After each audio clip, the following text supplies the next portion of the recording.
Hello, and welcome to another edition of the Kale Ortho Podcast. Today is August 23rd, 2023, and today's special guest is our very own Dr. Gerald Anda. Dr. Anda is a fellowship-trained orthopedic surgeon with an expertise in hip and knee, primary and revision joint replacement surgery. Welcome to the podcast, Dr. Anda. Thank you. Happy to have you with us today. Thank you for having me here. So today's topic is revision total hip arthroplasty. Why don't we take this opportunity, Dr. Anda, to introduce yourself to our listening and viewing audience before we start this podcast? Yeah, absolutely.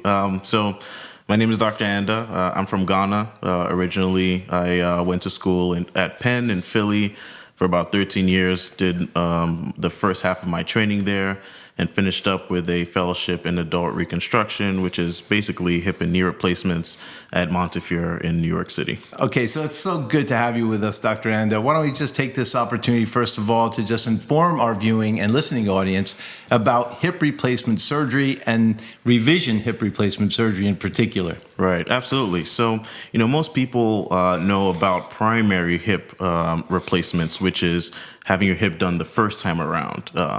But sometimes there are situations in which you're going to need to have it redone, which is what we call revision total hip arthroplasty.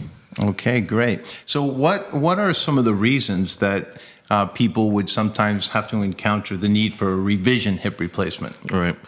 So actually, if you could believe it, the most common reason for needing to have a revision total hip arthroplasty is not having it done by myself or any of the other surgeons at Care Orthopedics. No, but on a more serious note, the most common reason is loosening, and that can be for two different reasons. It can either be aseptic or septic.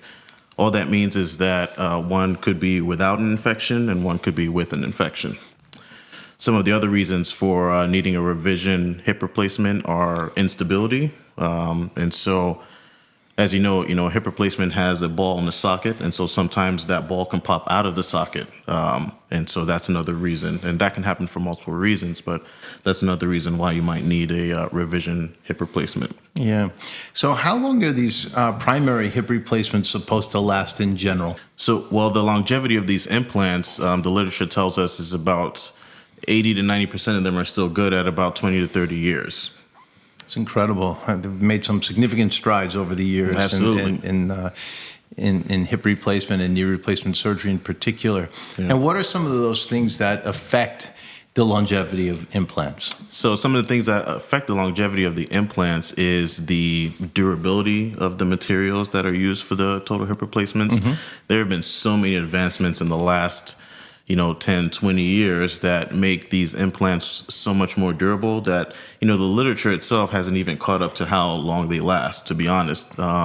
The liners that we use, which is the sort of cushion in between the two parts of the implant, is so durable now that we're not seeing the same problems that we were seeing, 10, 20 years ago as frequently.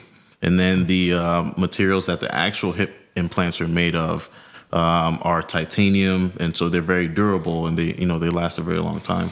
Yeah, I don't think we want to talk about today the basic fundamentals of hip replacement surgery, because as you know, we already discussed primary hip replacement surgery with Dr. Victor Ortiz when we focused on the direct anterior hip replacement. But I think it's important for our listening audience and our viewing audience to at least get a nice visual of some of the implants that we're talking about when we're talking about hip replacement surgery. So can we first demonstrate to our patients the components involved in hip replacement surgery so that they can get a better understanding when we talk about why and when some of these implants fail, what needs to be done to fix it? Absolutely.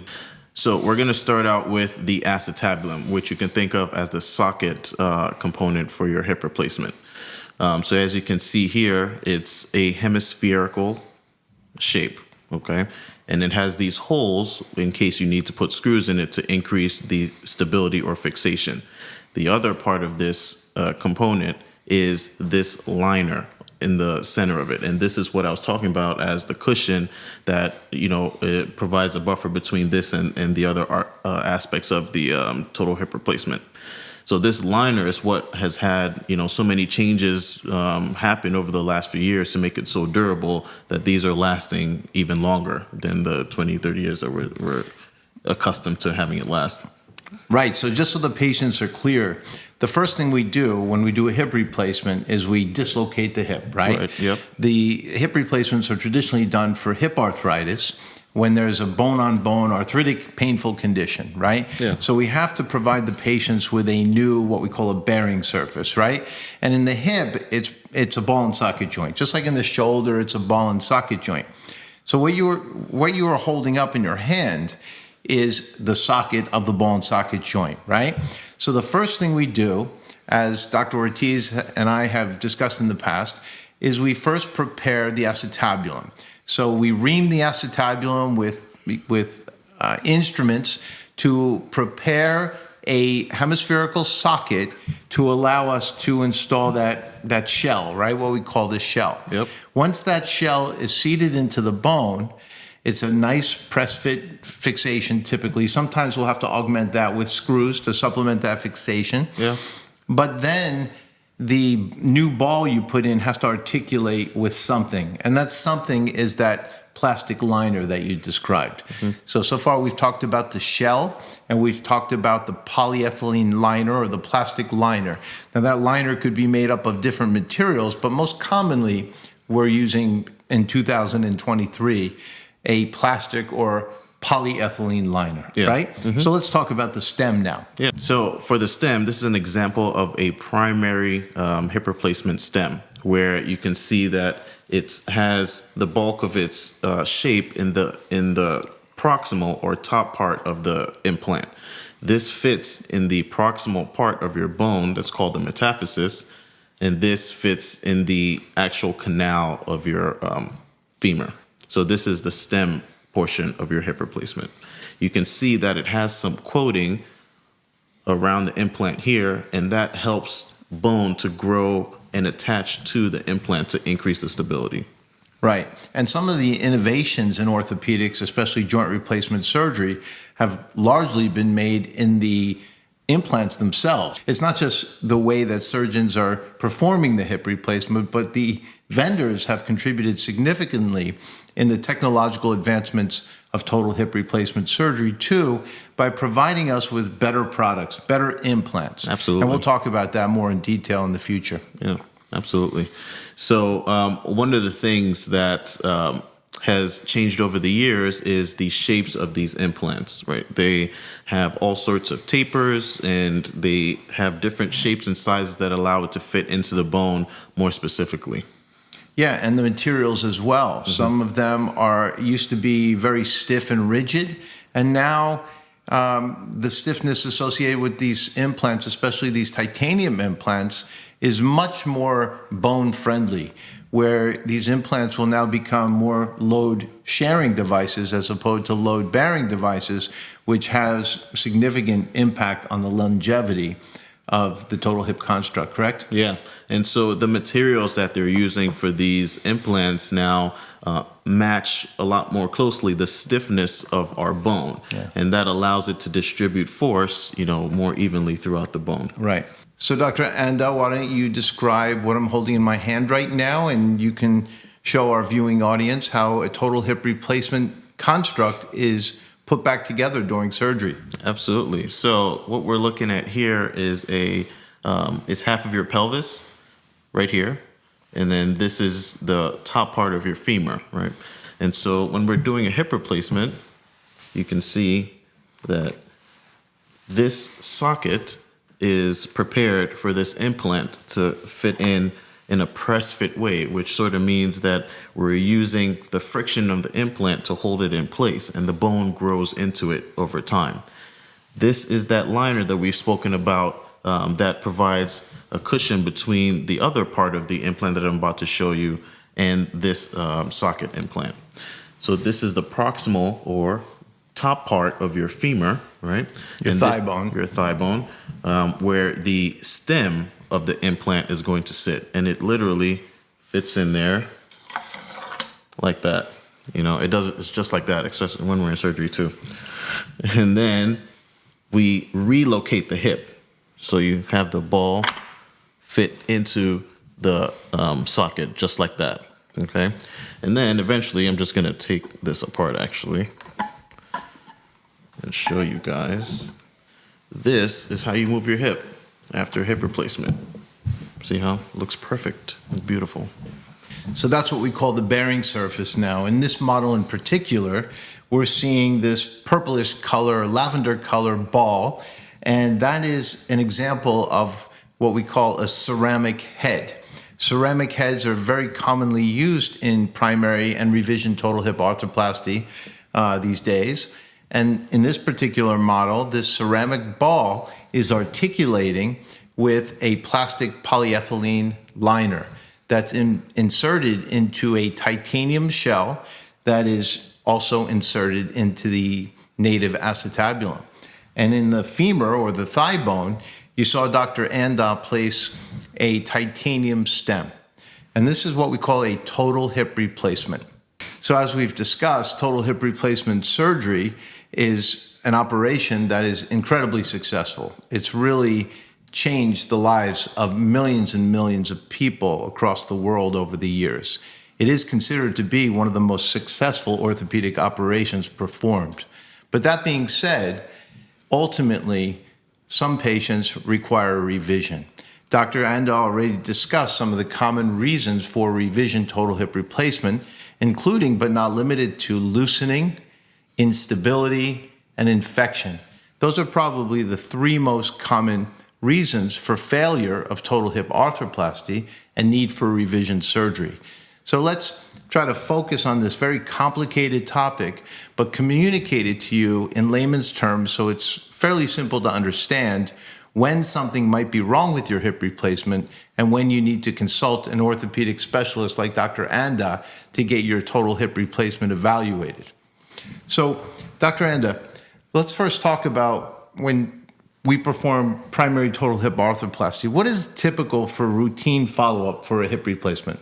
So for follow-up after a total hip replacement, first time we see the patients at 2 weeks, next time is 6 weeks, 3 months, 6 months, 1 year. And then each year we see them at least once after that. And the reason that we do that is to make sure that we're not missing anything that could be happening down the line that could be potentially causing the patient an issue or pain. Yeah, I agree with that fully because, certainly when implants fail for whatever reason, and they can, we want to pick up on that early, right? Absolutely. Earlier diagnosis is better. We have a tendency to nip things in the bud and address small problems with small solutions as opposed to big problems with big solutions, right? So that's very important to emphasize. And I agree with that. Once a year after the first year, at least follow up and see your doctor again for a follow-up visit. Let the doctor take some x-rays, check the wound, make sure there are no concerning issues. So many times after this very successful operation, patients think that they're done after the first year and we won't see them again for 5 years or 10 years for whatever reason, for a different problem, because they think everything's great, and I'm glad things are great. But the thing is, they forget when I tell them you need to come back once a year for an x-ray because they're feeling so good. But it is important to emphasize once a year, routine follow-up with your orthopedic surgeon so that he or she can assess you and make sure the x-rays look good and there are no concerning findings. Yeah, absolutely. So that being said, Dr. Anda, what are some of the concerning complaints that patients may report, and maybe some of the concerning findings on physical exam and x-ray that makes us suspicious that maybe something might be beginning to fail? Yeah. So your discussion with the patient is probably the most important thing because the patient knows their body really well and they're going to tell you when something isn't necessarily right. So pain is probably the number one factor that leads us to think that there might be something going on, persistent pain. And then sometimes patients can complain of instability in the sense of feeling like something is shifting or moving. That might be one reason to sort of pause and assess and see if something's going on. And then there's one thing called startup pain. Sometimes patients get what's called startup pain. And to sort of explain that, that means that when you first get up from a seated position, right, and you start walking, you might have some pain.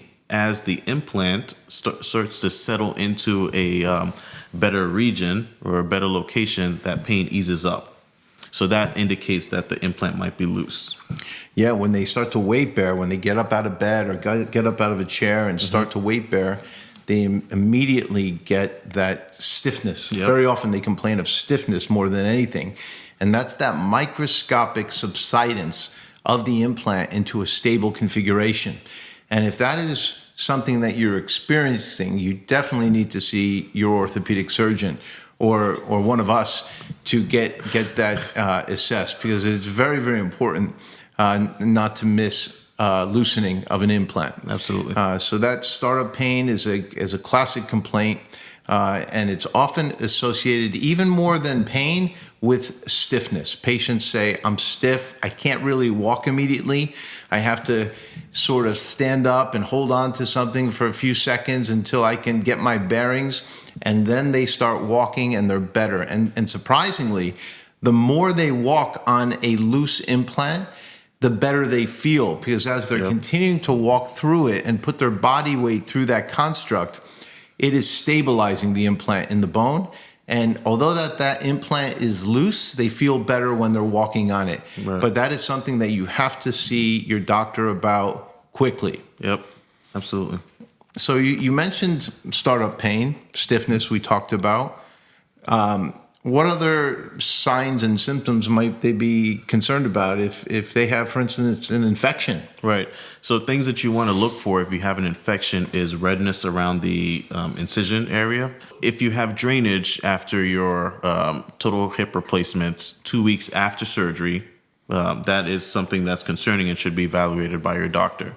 And so any sort of drainage after the 2-week mark is something that you should bring to the attention of your physician. Yeah, at the most 2 weeks. Some people even start getting concerned at 5 to 7 days after surgery. Yeah. So we don't like drainage from a wound after surgery. If a wound is draining, you need to see your doctor to get that assessed to make sure there's no evidence of infection. But let's assume that this hip replacement was done 6 months ago. Mm-hmm. What are some of the concerning findings regarding infection at that time? So redness, pain is one of the big things. And so persistent pain at 6 months after a total hip replacement is something that should be worked up by your physician to make sure that you don't have an infection. And we can talk about how that's done a little bit later. Yeah. So look, it's one of the most rewarding operations. I've already alluded to that. Yeah. Patients should only continue to get better after this operation, right? If patients start experiencing pain that's out of proportion to the surgery that was performed, and if it does not seem to be dissipating, or if it's heading in the wrong direction, our training is that we always think of infection in our differential diagnosis, right? Infection is called the great mimicker. It can present like anything. You don't have to have the classic signs of infection where the wound is opening up and draining pus, or you're suffering with a fever and chills and persistent drainage from the wound. That does not always happen. When somebody is not progressing well after hip replacement surgery, and the pain persists and they're just continuing to complain, it is incumbent upon us as physicians to work that patient up for infection and assume that it's infected until proven otherwise. So the workup for infection is critical in a joint that's not performing well. Absolutely. What else? We talked about infection. We talked about startup pain and loosening. What about instability? How will patients present if they feel unstable? So patients that feel unstable usually present by saying that when they're either getting up from a seated position or doing anything that involves bending their hip, they feel like their hip is shifting. Like they feel a sensation of either the ball actually shifting or just coming out of the socket a little bit. And that's what presents the most as instability.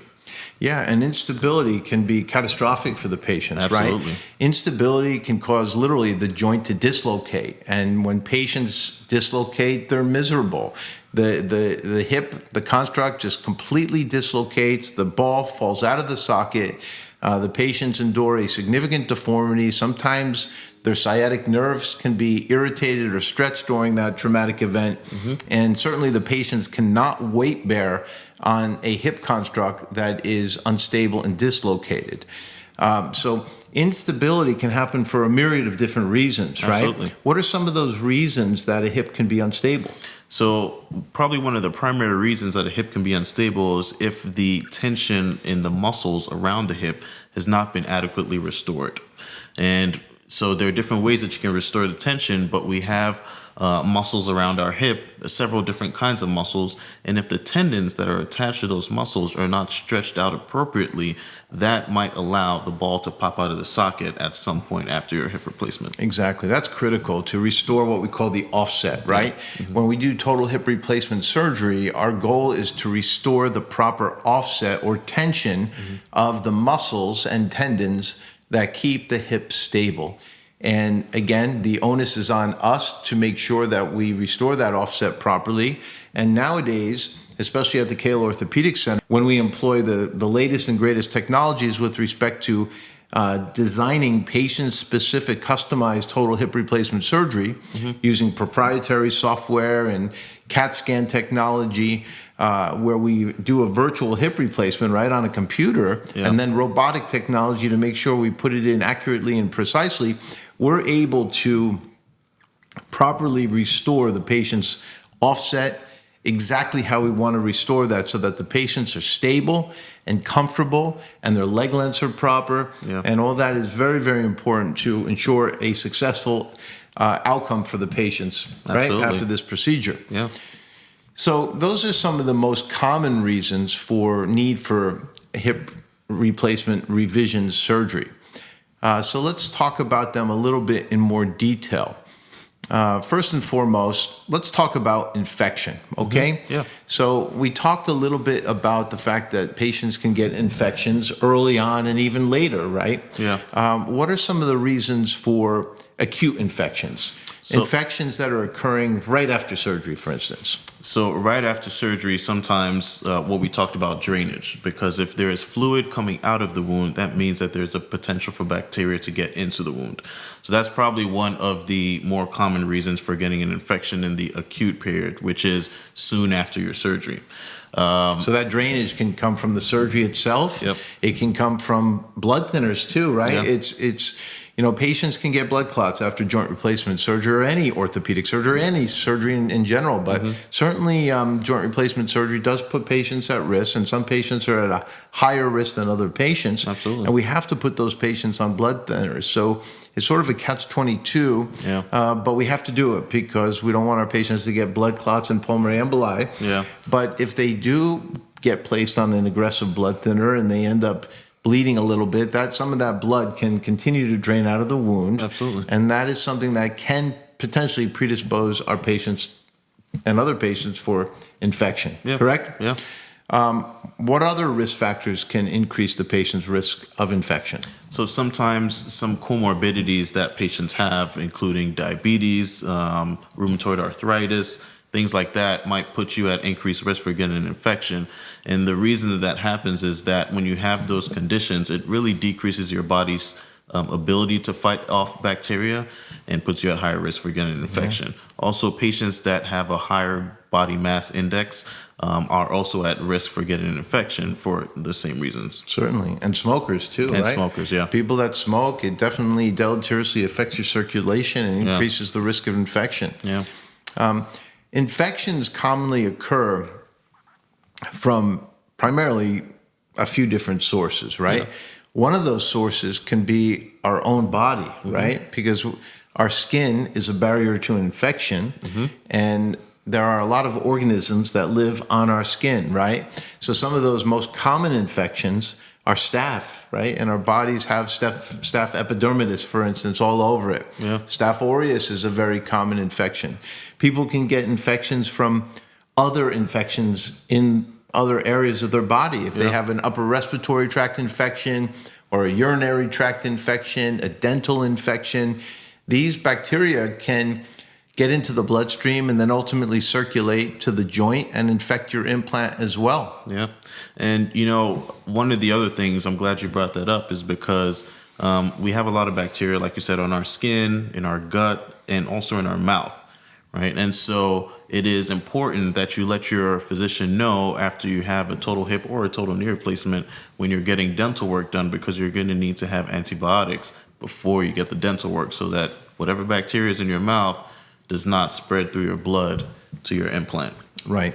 So infection is a devastating complication, and the onus is on us, but also the patient, to take measures to minimize the risk of infection. First of all, with respect to us, what can we do besides sending our patients to the dentist if necessary, addressing their dental caries before surgery, making sure that they don't have any other active infections in their body when we do the joint replacement, like dental infections or urinary tract infections or others. We can also do things to the skin, right, to decolonize our patients, right? Yeah.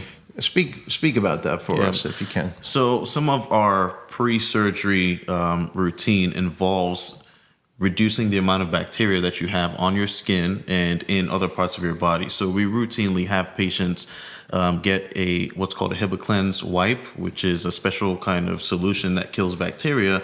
And we have patients wipe the surgical site for 5 days prior to surgery, whether you're getting a hip or a knee replacement.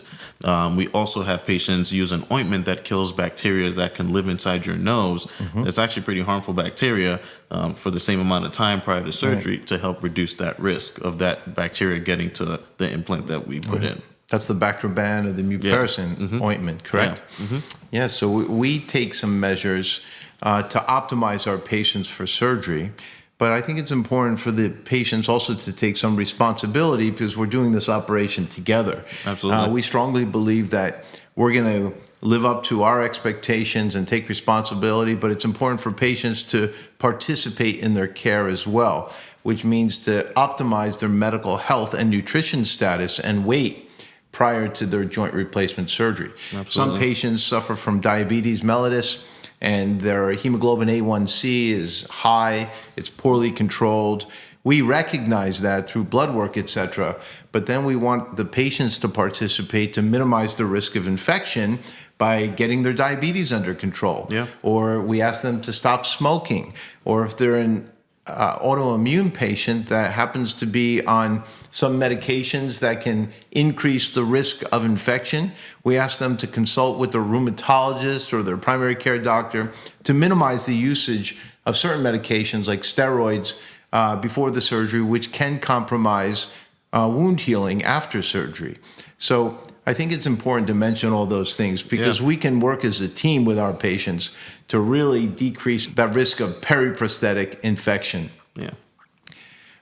As far as the other common source of revision, hip replacement, loosening. We discussed loosening. And then we talked about two different types of loosening for the most part. There is aseptic loosening and septic loosening. Well, septic loosening would be secondary to that infection where the bacteria invade and start to eat away the bone and loosen the construct. And that's a devastating complication, clearly. But let's talk a little bit about aseptic loosening, or loosening that can occur without infection. Right. So loosening that can occur without infection can happen for a couple reasons. Probably one of the more simple reasons is if the implant that's put in at the time of surgery is too small, sometimes that has the ability to loosen because it doesn't grab the bone as well. One of the other reasons that you can get loosening in your implant is sometimes there are small particles that are released from the materials itself in the hip over time that the body starts to try to fight. And in your body's attempt to fight these particles, it can eat away at some of the healthy bone. Sometimes when that happens, that allows the implants to loosen over time. So those are probably the two, I would say, most common reasons why you get aseptic or loosening from no infection. Yeah, and just to further elaborate on what Dr. Ando was mentioning, there's the concept of particulate debris that we're talking about here, where there's debris that's formed due to repetitive microscopic motion between parts of the implant. You can see, based on the visual that we presented to you earlier, that these total hip constructs are modular constructs. They're not what we call monoblocks. They're modular. The pieces are interchangeable. You have different stem sizes, you have different ball sizes, you have different cup sizes, you have different polyethylene liner sizes. And when you snap on one piece to another, there tends to be some type of lock or tape or fit that secures that implant in place for life, hopefully. But over the years, after loading this implant millions and millions and millions of cycles, there can be some microscopic wear between the bearing surfaces and between the articulations between these modular components. And some of that wear can be plastic wear, and some of the wear can be metal articulating with metal wear. But what Dr. Anda was mentioning was that this wear, what we call particulate debris, incites some type of autoimmune inflammatory response where our body's immune system attacks that debris. And unfortunately, in its efforts to rid ourselves of that debris, it often can cause what we call osteolysis and loosening of the implant. Mm-hmm. It can erode and eat up some of the bone and cause implants to fail. Mm-hmm. It causes some types of reactions sometimes, especially the metal on metal types of articulations can cause some adverse soft tissue reactions, which can cause very, very devastating effects to the soft tissues, which can cause loosening and instability and failure of the construct. So that is another potential source of failure of total hip replacement if these things are not picked up. And this really reinforces my recommendation to make sure that you see a doctor at least once a year after your hip replacement to make sure that there are no signs on physical exam or on radiographs that would suggest potentially that any of these things is occurring. Absolutely. Also, we talked about another source of failure, which besides loosening, besides infection, we talked about instability as well. But how about leg length inequality? Is that potentially a problem after hip replacement surgery as well? 100%. And so one of the other reasons that patients get instability is when they don't have their leg lengths restored to its natural anatomy. And what that does is that goes back to the point that we made earlier where it doesn't restore the correct amount of tension to the muscles that are attached to your hip. And so it makes your hip loose in a sense. So if your leg is short by a few millimeters, that reduces the amount of tension that the muscles or tendons around your hip have. And it reduces their ability to hold the ball in the socket. And then that's when you can dislocate, which is a very traumatic event that we sort of spoke about. Yeah. And we're talking about all these complications only because we're talking about the topic of revision hip replacement surgery. Mm-hmm. But I think it's important to emphasize that, like I said earlier in the podcast, total hip replacement surgery is probably the most successful operation performed in our field, right? Absolutely. Incredible outcomes and long-term outcomes, that is, as well.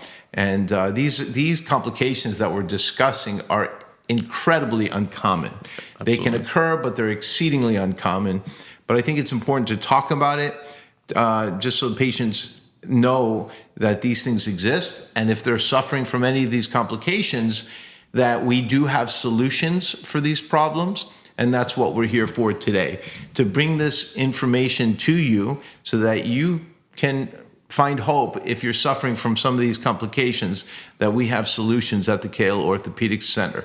Right. So let's talk about some of these solutions, because I know you gave us a beautiful demonstration mm-hmm. of how a primary total hip replacement gets performed. Mm-hmm. But when these things happen, there has to be a solution to restore that patient's quality of life and function. Absolutely. So let's talk about them specifically. If there is an infection mm-hmm. and that implant is now infected, let's make believe that that surgery was done recently. The patient's still draining 2 weeks after total hip replacement surgery, maybe 3 weeks at the most. Hopefully you didn't wait that long. Just had the operation, the wound is still draining. What are you going to do?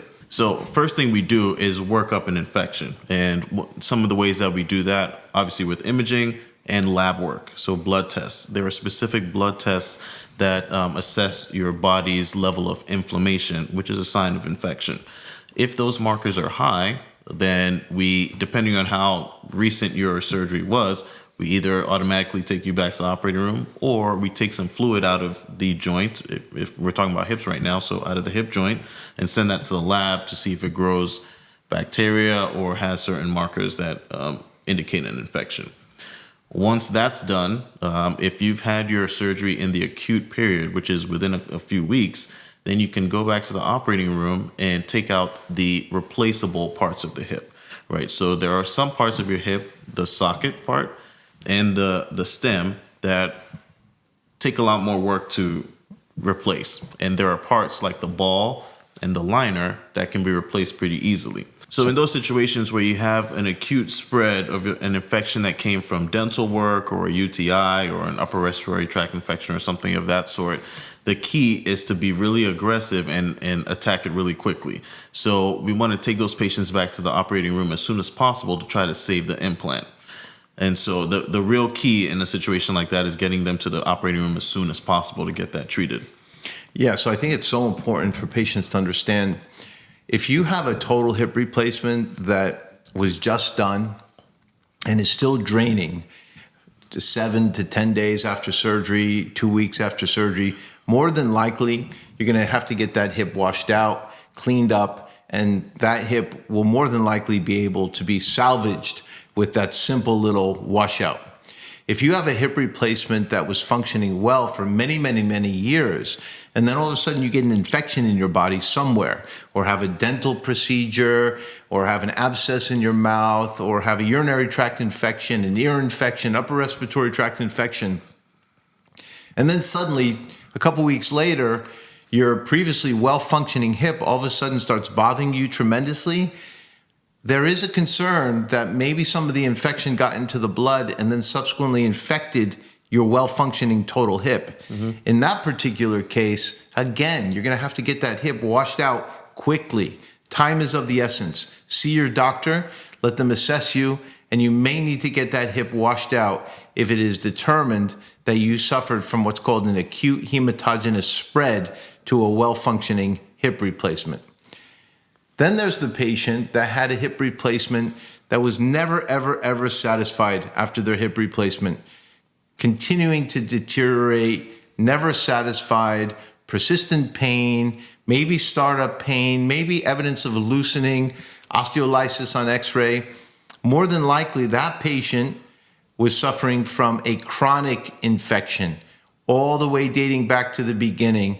And that's a chronic infection. That implant cannot be saved if it is determined that that patient is suffering from a chronic infection of that implant. That patient is going to have that implant taken out, an antibiotic impregnated spacer put in. That patient will need to be treated with antibiotics for a minimum of 6 weeks IV. And then only after that chronic infection is cleaned up fully can your surgeon go back and reinstall a new total hip replacement.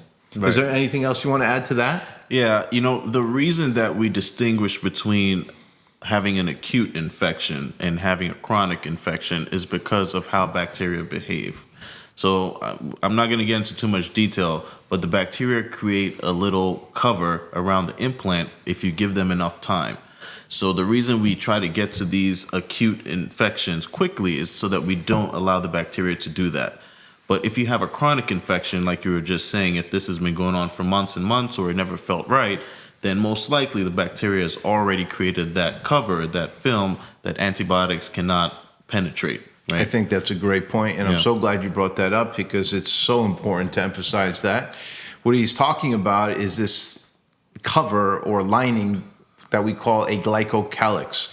It's an impenetrable sheath around the infection that is often impenetrable to IV antibiotics. And it definitely requires a very, very aggressive debridement to get rid of those bacterial infections and sometimes removal of the implant itself. So time is always of the essence with infection, because some literature says that, these bacteria can form these impenetrable glycocalyxes within a day or so, hours after infection. So it's so important when you're experiencing symptoms of infection, pain, persistent pain, heading in the wrong direction, loosening, instability, see your doctor and let us make sure that you're not suffering from a complication. So now that we've talked about loosening and infection and instability, leg length inequality, and certainly other things can go wrong too, right? Yeah. If somebody has a hip replacement, someone can fall and suffer a serious fracture around a hip replacement. You could break your thigh bone, your femur, even without a hip replacement. But if you break it around a hip replacement, that would require sometimes a revision total hip replacement. So in all of these scenarios that we've outlined, where there's loosening, infection, instability, leg length inequality, and certainly fracture and infection, sometimes these patients have to undergo a revision total hip replacement. So we've demonstrated earlier in this podcast how a primary total hip replacement gets performed. Yeah. But now you're dealing with a revision. And in a revision scenario, you're already missing bone. Yeah. In a primary total joint, all the bone is there. So it's certainly much more easy to perform a primary total hip replacement. Right. What do you do with a revision when there's bone loss? How do you do a hip replacement if you're missing bone? It's actually really interesting. This right here is a primary total hip replacement stem.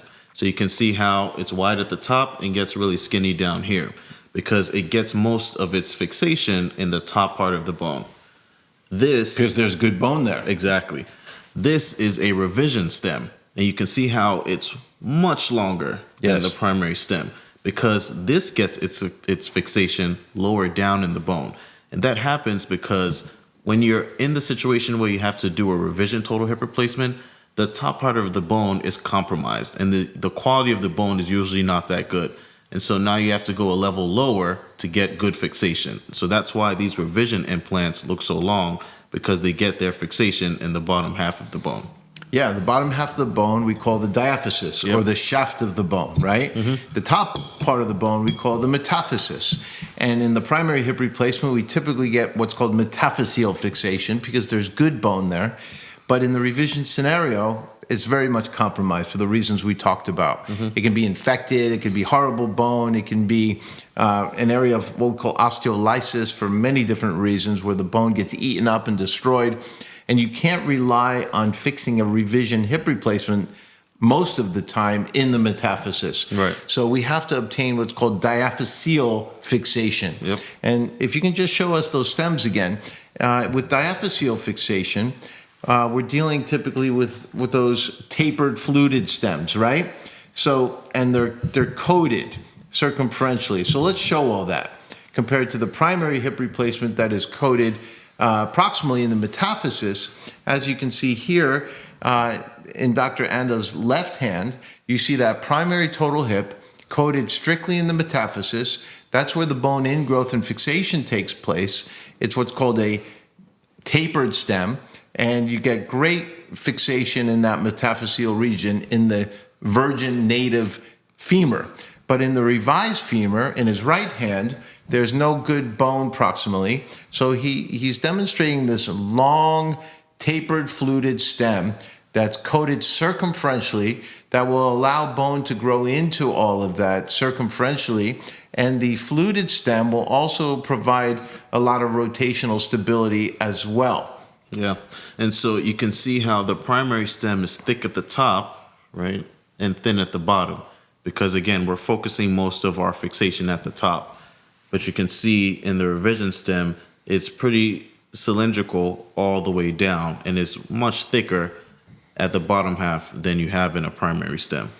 So the way these implants get installed, we have to prepare the canals, right? Yeah. With the primary total hip, we tend to use broaches and then get a nice tight fit. And in the revision scenario, we'll often ream, right? We'll ream the canal to a certain diameter, a tapered reamer, and really get a really nice purchase in that diaphysis, and we get a well-fixed diaphyseal engagement stem.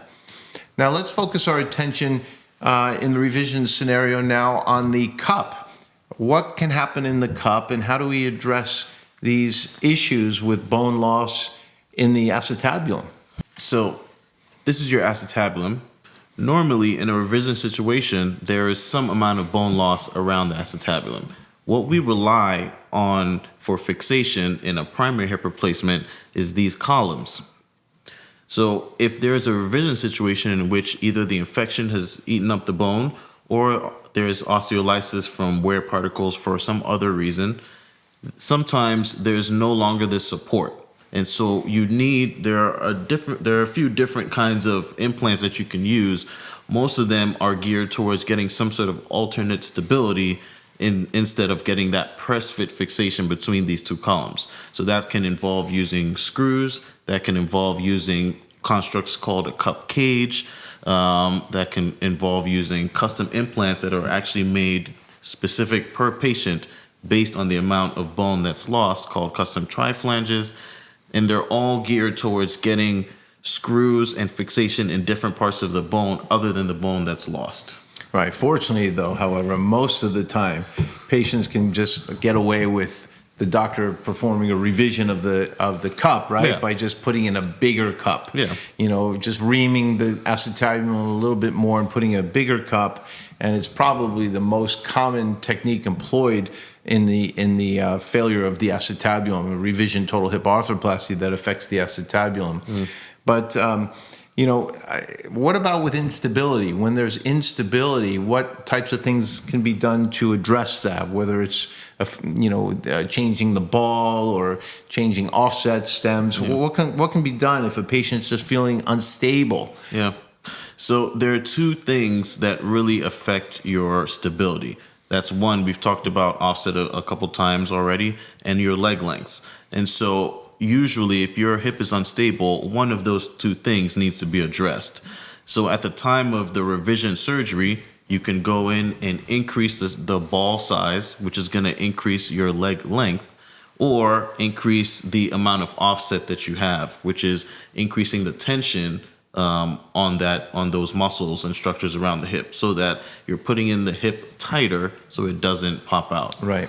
Well, fortunately, because these are modular hip replacements, as long as your surgeon can identify what the problem is, and very often we can, based on x-rays alone, but sometimes we'll employ MRI imaging technology or CAT scan imaging technology. Fortunately, because there are modular implants, we have so many different options to address each patient's concern on a case-by-case basis. Sometimes that will entail us revising all components in the total hip replacement, and very often we can get away with just changing one component or two components, like the size of the head or the plastic liner. Sometimes we have to change the stem, sometimes we have to change the cup, but it really depends on what the patient's problem is, and that's often very easily identified. And we treat each patient as an individual, and on a case-by-case basis, we address them that way, correct? Absolutely. So sometimes even revisions can be performed in a very minimally invasive manner. 100%. Yeah. So, this is probably, I think we nailed the most common, important issues to talk about with patients when it comes to implants that have failed and require revisions. And by the way, when we say a failed total hip, it doesn't necessarily mean that your surgeon did anything wrong. These are just mechanical constructs that can fail over time, or certain things are out of surgeon's control, like infection and patient comorbidities. Yep. But in general, we would call it a failed total hip when a total hip replacement has failed over time for whatever reason. And what would you say is the important take-home message to our viewing audience and our listeners that they should just remember after this podcast, if they're suffering from some issues pertaining to their total hip replacement? I would say the most important message is to communicate with your physician, right? I would say the most important message is to let them know how you're feeling, so that if something is actually wrong, it can be worked up. Yeah.